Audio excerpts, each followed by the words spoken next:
Kí ni tó máa ń mú obìnrin yànlè? Kí ló fà á tí obìnrin fi máa ń yànlè?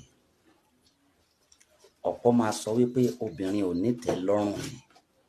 No, obìnrin nítẹ́ lọ́rùn. Kí oúnjẹ wà nínú store, kó kún fún oúnjẹ, kò ní kó obìnrin má yànlè. Aṣọ ìgbàlódé, bàtà ìgbàlódé, jewelries ìgbàlódé kó wà nínú wardrobe obìnrin, kò ní kó obìnrin ó má yànlè. Kó obìnrin máa wo owó nínú account ẹ̀, kó jẹ́ pé ọkọ ẹ̀ ló ń fún, kò ní kó obìnrin má yànlè. Màá sọ fún ẹ ńsìn, obìnrin nílò attention. Bẹ́ẹ̀ ni, obìnrin nílò attention. Àwọn náà ní tó ń gbé sórí, ó ní tí wọ́n ń gbé sórí, tí wọ́n ń wẹ́ni tí ó bá wọn sọ. Ó ní tó máa ń kún obìnrin lọ́kàn